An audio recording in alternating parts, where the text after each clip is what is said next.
حوالے سے ایک روایت جو مجھے بڑی پسند ہے، حضرت عثمان ابن عفان سے مروی ہے۔ آپ فرماتے ہیں کہ جو بندہ سورہ آل عمران کی آخری آیتوں کی رات کو تلاوت کرے گا، اللہ پاک اسے ساری رات عبادت کرنے کا ثواب عطا فرمائے گا۔ دیکھیں تو صحیح، تو آخری آیتیں پڑھنی ہے اور ساری رات عبادت کا ثواب ملنا ہے۔ اب جنہیں قرآن کریم پڑھنا آتا ہے وہ ضرور اس کو اپنا معمول بنا لیں، سورہ آل عمران کی آخری آیتوں کو رات کو تلاوت کر کے سویا کریں، سو کر کے فریش آپ ہوں گے اور اللہ پاک آپ کو ساری رات نوافل اور قیام کا ثواب عطا فرمائے گا۔ آل عمران کو بیسیکلی سورہ آل عمران کو آل عمران کیوں کہتے ہیں؟ آل کا مطلب ہوتا ہے اولاد، اور عمران کا مطلب، عمران ایک نام ہے، تو آل عمران حضرت عمران کی اولاد کا تذکرہ اس صورت میں ہے، اس لیے اس کو سورہ آل عمران کہا جاتا ہے۔ اچھا، قرآن مجید میں یاد رکھیں کہ سورتوں کے نام یہ توقیفی ہیں، یعنی ہم اپنی عقل سے سورت کا کوئی نام نہیں رکھ سکتے۔ آقا کریم کو جیسا حکم فرمایا گیا، آقا کریم نے ہر سورت کا نام ارشاد فرما دیا، تو جو نام اللہ کی جانب سے عطا ہوا ہے۔ اس لیے کوئی یہ نہ سمجھے کہ جب میں یہ بیان کرتا ہوں کہ اس سورت کو آل عمران اس لیے کہتے ہیں تو یہ وجہ علماء نے بعد میں لکھی ہے۔ ایسا نہیں ہے کہ اس سورت میں حضرت عمران کی اولاد کا تذکرہ ہے تبھی اس کا نام آل عمران ہوا۔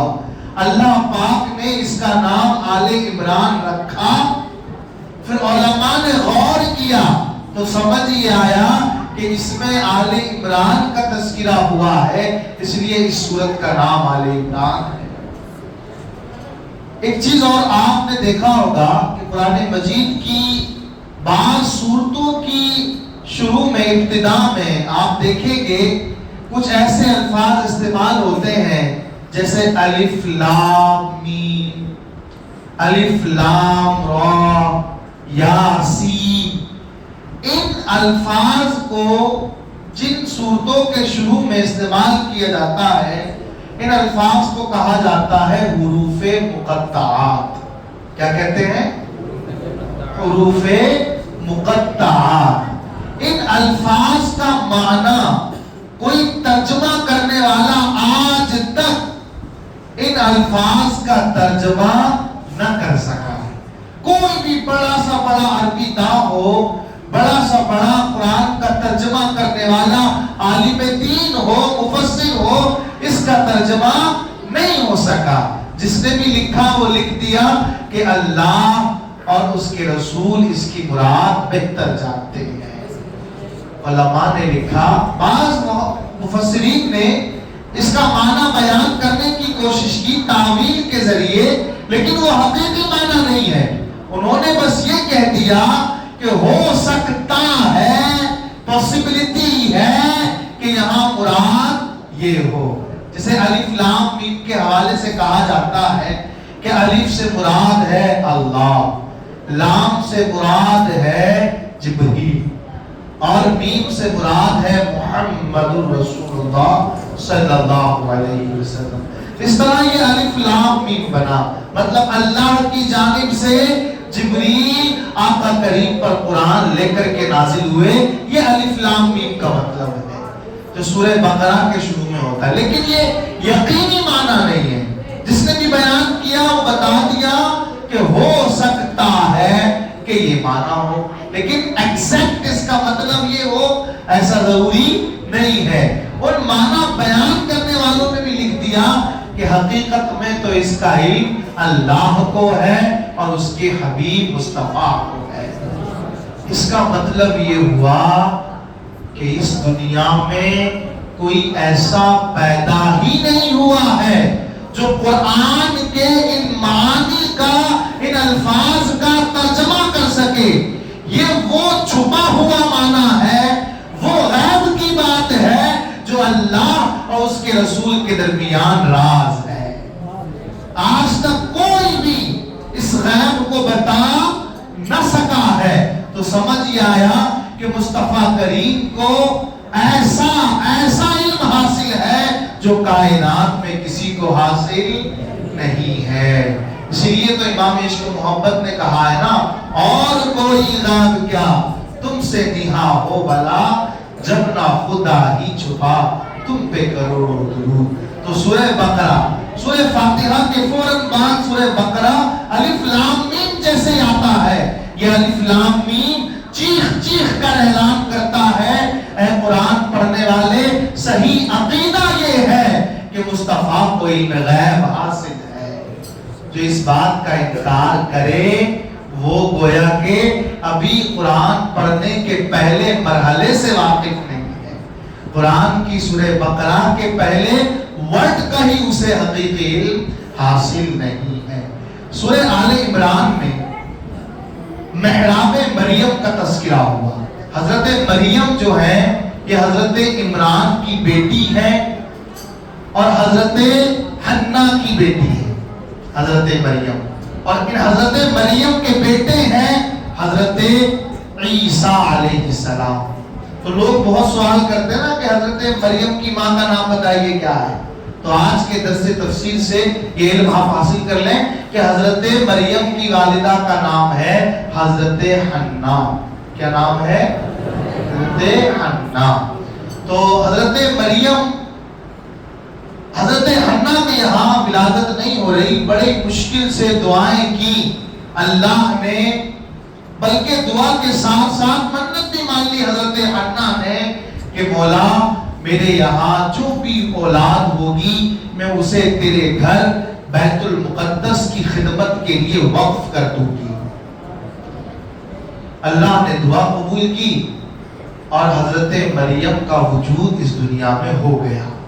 حضرت مریم جب تشریف لائیں تو اب چونکہ دعا کی تھی کہ جو بھی اولاد ہوگی وہ خدمت دین کے لیے بیت المقدس کے لیے وقف کر دی جائے گی، تو اپنی منت کے مطابق حضرت حنا نے، حضرت عمران نے اپنی بیٹی حضرت مریم کو بیت المقدس کی خدمت کے لیے وقف کر دیا۔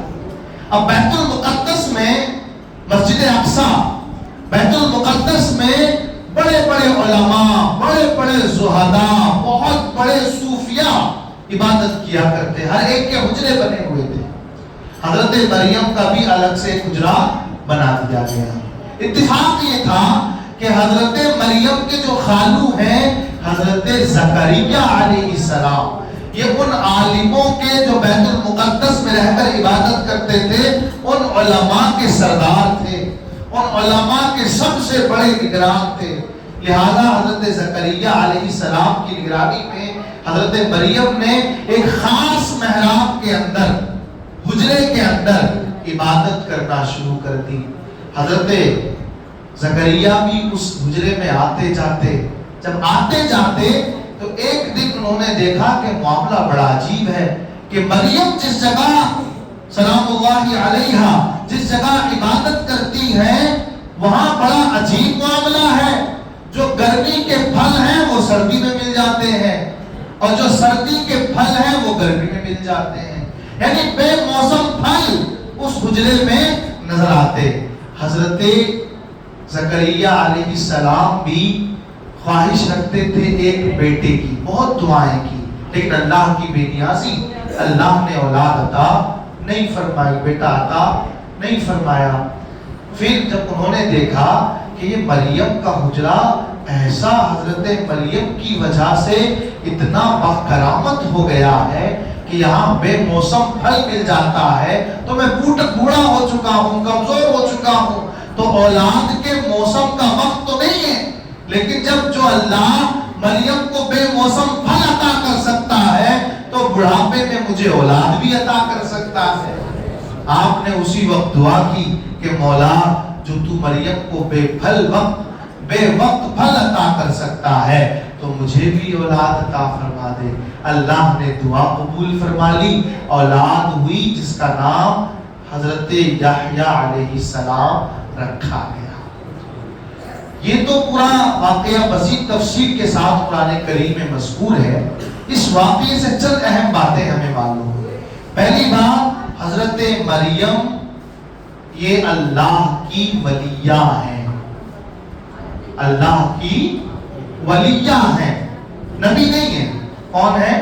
ولیہ، نیک عورت ہیں، اور ان کے یہاں بے موسم پھل پائے جاتے۔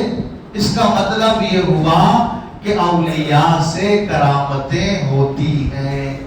قرآن اس کرامت کا ذکر کر کے بتا رہا ہے کہ جب بنی اسرائیل کی ولیہ حضرت مریم کے یہاں بے موسم پھل آ سکتے ہیں، تو مصطفیٰ کے لاڈلے شہزادے غوث اعظم بتوں کو زندہ کیوں نہیں کر سکتے؟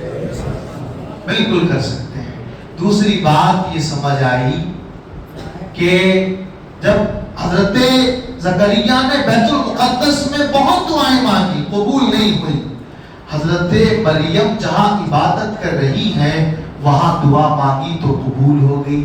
اس کا مطلب یہ ہے کہ جہاں اللہ کے نیک بندے عبادت کر لیں تو وہ مقام قبولیت دعا کا مقام بن جاتا ہے، اور جہاں وہ ساری زندگی بیٹھے رہیں اور مرنے کے بعد ظاہری طور پر مثال کے بعد بھی وہاں قیام پذیر رہے، استراحت پذیر رہیں، آرام فرما رہیں، تو وہ جگہ بھی قبولیت دعا کی جگہ بن جاتی ہے۔ اس لیے ہم غوث پاک کے دربار میں حاضری لے کر دعائیں مانگتے ہیں، اس لیے کہ یہ جگہ کیا ہے؟ قبولیت دعا کی جگہ ہے۔ اعلیٰ حضرت امام عشق و محبت کے والد محترم علامہ نقی علی خان نے لکھا، جس کی دعا قبول نہ ہوتی ہو وہ اجمیر چلا جائے، خواجہ کے دربار میں جا کر دعا مانگے، اللہ قبول فرمائے گا۔